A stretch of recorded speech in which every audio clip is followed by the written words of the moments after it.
I'm going to change my stream title. I'm going to start streaming some Magic the Gathering, as they are paying streamers right now to promote their game. They have an upcoming expansion and stuff. But I mean, it's a fun game, and it's pretty cool. It's just, it takes a little bit to get into, for sure. If you want to play a card game that's really intricate and has a lot of depth, then I would recommend this one. Man, I might even just mulligan this. I guess I can just make it to chart a course, though, and I think that's fine. But like in Hearthstone, I know what people are doing with every deck that I go against. And I know what to play around, and I know what to do. And I love getting to not completely knowing everything that's happening, but I like that middle spot where you know just enough to where you feel like you can outplay people and play around things, but you don't know so much that right, I do need that pick in the bottom part. But you don't know so much that you start getting burned out by it, right? I like to try and find that balance when I play games. But with Magic, it's all just brand new right now. So, guarantee you I'm gonna get owned in the beginning by things that I have no idea that exist.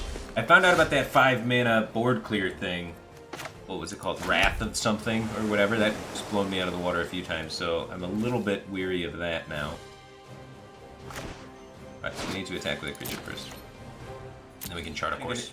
At a point where I understand all the phases yet. Destroy a target non-legendary creature. This is my only creature, so I'd prefer not to have it get destroyed. The hexproof, a player cannot target it with spells, so if it's hexproof, you can't do that on it. But I'd love to do that. Dive her down. I don't want to let this minion die, because I need it to be attacking so I can do chart a course. But yeah, there's like a ton of phases and stuff, which can make it a little bit intimidating. Like, it's pretty sweet, because you get to do things like I just did, interact with your opponent, but there's more levels to it. It explores, and explores again. But yeah, I'm not even familiar with like what all the keywords do. Like, explore, revealed cards. That looks spooky. Smart Wart just subscribed. Welcome back to the Met Cave team thing, man. Appreciate the support. He says, love your stream. Love your subscription, dude. I could spend mana on doing something, but it's all useless. Good. Alright, let's see if we can get this attack off and then try and chart a course. We should be able to always get it off because he's full tap.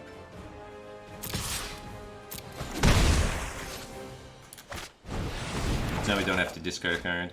Enchanted creature. Oh, yeah. I know, I remember.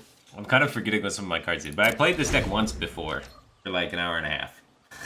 So I have some experience with it, but obviously an hour and a half is not enough to know everything, especially when you're brand new to the game. But like, this is my card draw engine with this deck. It's like Blessing of Wisdom, but Blessing of Wisdom in this game is kind of insane compared to, like, just card draw in general is so much better in this game than it is in Hearthstone because of instants and stuff. You can just literally make it so people can't do anything. Get enough cards. So how does this explore thing work? Reveal the top card of your library, put that card in your hand if it is a land. Otherwise put a 1/1 counter on this creature, then put the card back, or put it into your graveyard. He chose to put it in his graveyard. Because it costs a lot of mana. Okay. No, he made it, okay. Each creature you control enters the battlefield under your control, then return journey to eternity to the battlefield transformed under your control. So it makes it so it comes back to life if it dies. Then it turns it into a land. It transforms this card into that card and puts it back. Take 3. We have like choose blockers in this game, but my guy's already attacked, so he cannot be blocking it. Alright, he only has 1 mana available, so I definitely want to do this Curious Obsession thing. It's going to be difficult for him to block my thing, and I can start drawing some cards with that. But first, play land.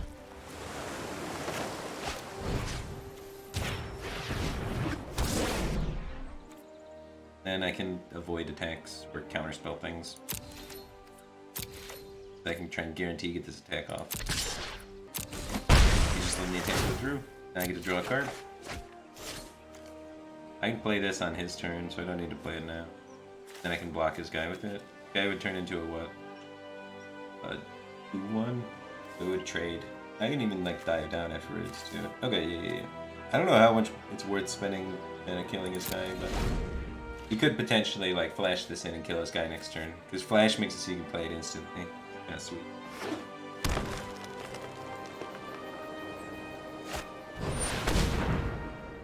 Firebat enters the battlefield. Each player sacrifices a creature or planeswalker. Player who can't discards a card. I don't want that to happen, so I'm going to counter that with this.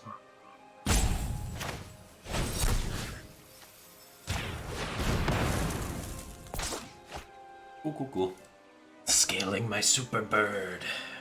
So you can always use this to counter something. Turn 2 targeted creature cards from your graveyard to your hand. No, I don't want to do that again, so let's counter that. Counter. Suck it. There's nothing.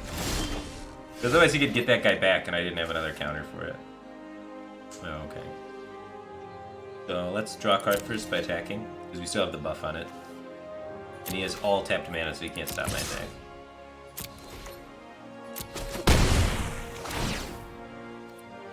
Card.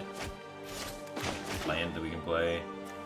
I don't want to play these yet. I can save it to counter his guy still. Cool.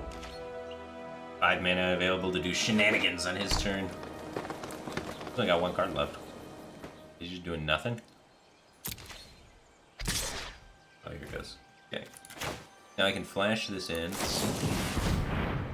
Unless he counters it somehow. Then I get to silence his guy. Hey, why didn't the silence do anything? Oh, silence doesn't remove tokens? Interesting. Okay. I didn't realize it wouldn't remove tokens like that.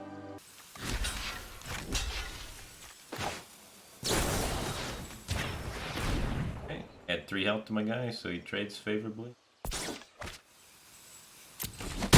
I thought I would be able to silence off that token. I'm surprised that I can't. But he gets to return it back to the battlefield, and that thing turns into a land.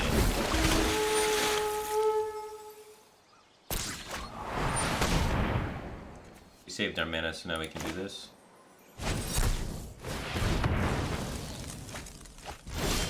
Is it clap?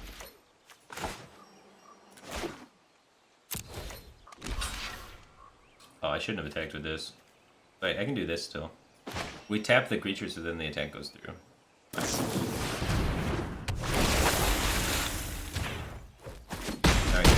Oh, he still gets to block it even if it's tapped? Interesting. I thought if I were to tap it, it would be unable to block. You have to do that first and then attack. So it can't be countered. Well, I can't counter it. So why is it giving me the option to counter it? It's confusing! But I'm gonna guess if it would just do nothing if I spent this mana. So let's not counter it. It's trying to bait me. It should bait. Well, I don't want to block that. No. You're gonna kill me, dude.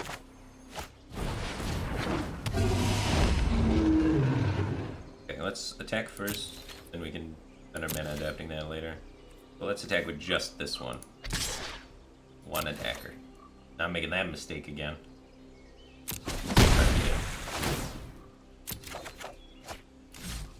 I can kind of do this effect whenever. I don't have to do it now. In case I want to counter something with this. So I wait until the end of his turn, and then I can use it right before my mana untaps. In case I need to negate things. I can do it now and use it to block. I can double block this. Kind of into that. I'm going to do no blockers and then try and kill him next turn. Hopefully he doesn't have a card that does 3 burst damage.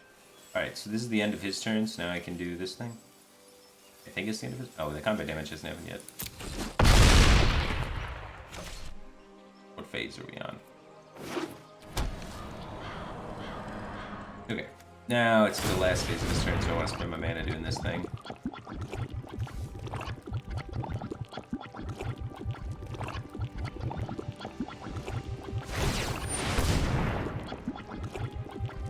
Target from graveyard battlefield.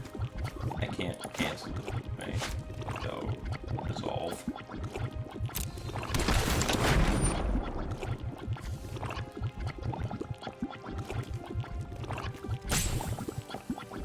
Can't cancel that in any way. Then he quit. So much bubbling. Dude, he ranked up. Bronze tier 3.